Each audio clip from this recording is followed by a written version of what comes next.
In a story you'll see only on RTV6, it took nearly 2 years, but a Morgan County couple says they finally have justice. They were seriously injured by a drunk driver who was facing little to no time. That changed after people in the community called for a tougher penalty after we shared the story. RTV6 reporter Ebony Monet joins us with more on this story. Ebony. A lot has changed for Kristen Farron since we first sat down with her and her husband, Travis.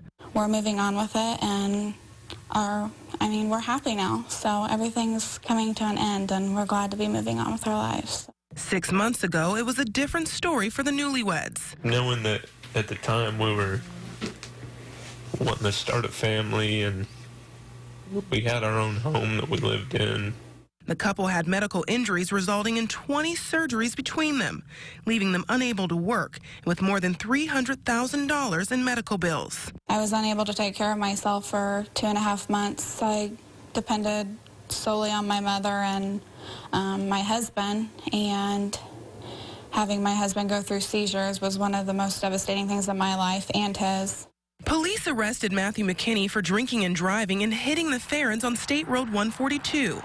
But even with the Farrons' debilitating injuries, he was facing a maximum of 1 year. In the very beginning, nothing was handled correctly, and I've been told that they're actually learning a lot from our wreck and trying to do things different. It became painfully obvious that we did not have a good picture of how seriously the victims were hurt. Morgan County prosecutor Steve Soniga says authorities weren't initially aware of the Farrons' injuries or McKinney's long list of priors, including some out-of-state convictions. If you space it out enough in enough counties, you could have 5 convictions and all of them be misdemeanors.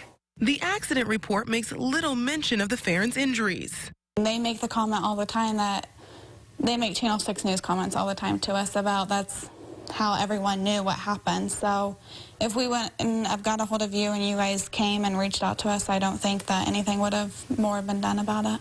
Now the life plans the couple says were derailed that spring day on that county road are back on track. All of our bills are paid for now. So we are in the process of looking for a house, and we're having a baby in March. Ebony Monet, RTV6. The Farrons won a settlement against McKinney's insurance company to pay for their medical expenses. A judge sentenced him to 6 years in prison with 2 suspended.